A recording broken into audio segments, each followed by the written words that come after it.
Hey, buddy, it's Luke Jeff from Blue Tip. We're on the train ride at Dell Farms.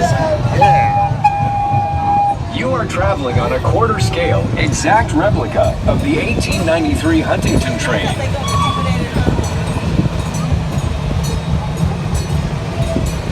As you look around the farm, you will see, as is the Osso family farm tradition, all the many changes we made last year for our guests' enjoyment. To your left, you will see our new Cider Hill, an area where adults can taste hard cider, drink craft beer and wine. We are also serving pizzas on Cider Hill. We have added new play areas where children can play cornhole and other fun outdoor games. The lake that surrounds Cider Hill was created with reclaimed and non-potable water to irrigate the lawns towards the corn maze. We planted these lawns with a special variety of grass that uses only 20% of the water of regular grass. All of the open grass areas created several years ago have been used, including the festival area behind Snow Mountain, for a variety of events at Del Osso Farm.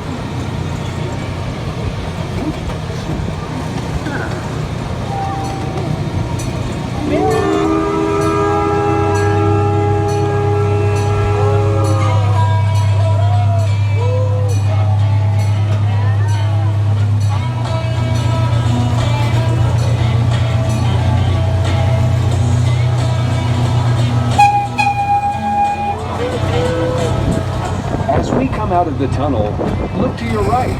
You can see our 2-acre festival grounds lined with redwood trees, olive trees, vineyard trellises for grapes, and grass area.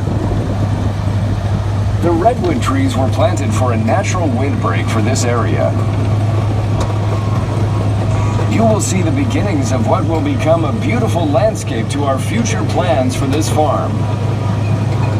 The small lake to the far right of the festival grounds, as well as the larger lake you just rode by, were created with reclaimed and non-potable water and will irrigate the lawns and landscaping. We are planning an outdoor stage in front of the silos and adjacent to our smaller lake. Remember to check our website for upcoming events, like Holidays on the Farm in December, and Mud Run in May at DelOssoFamilyFarm.com for more information and to reserve and buy your tickets.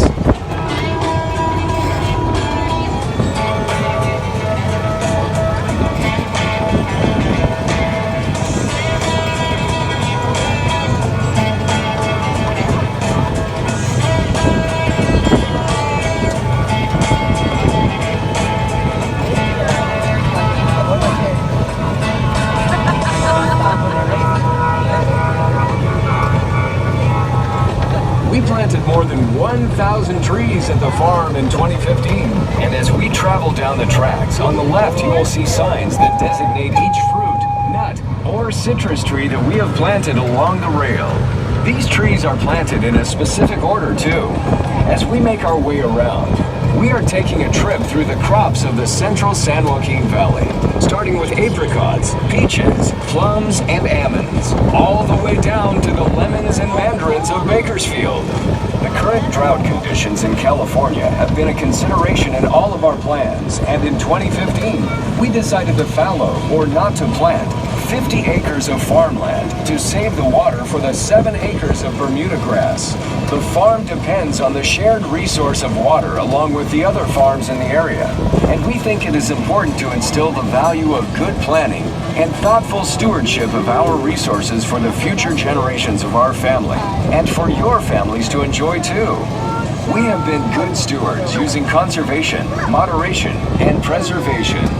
We want our farm to be a tradition not just for you and your children, but your children's children as well. As these trees grow big and tall, it will change the landscape and bring so much more to the beauty of this land. Just look at the changes and how the trees have grown in the last few years. Ghost Town is now coming up on your left. Some very historic buildings from the mining town of Jackson, California. They say spirits come out at night.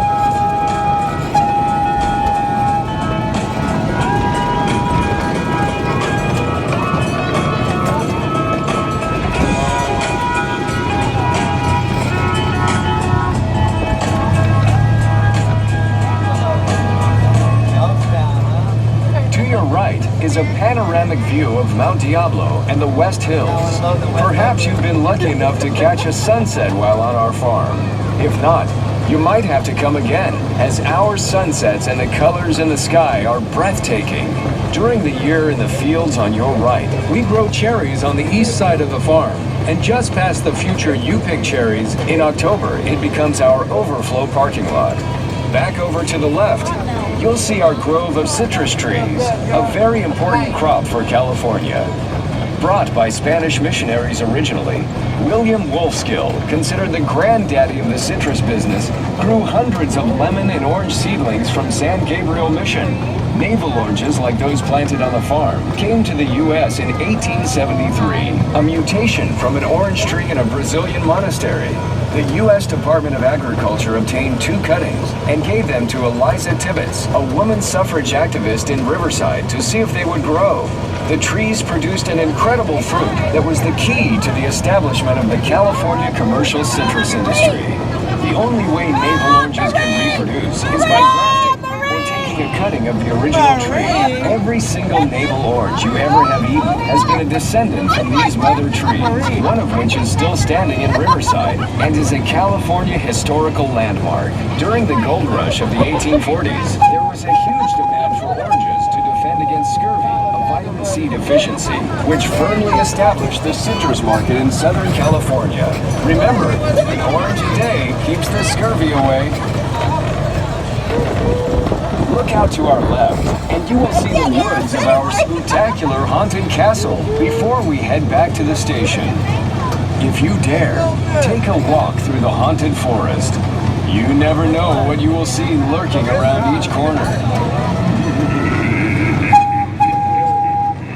Enjoy the rest of your day at Osso Family Farm. And thank you so much for coming to our family farm.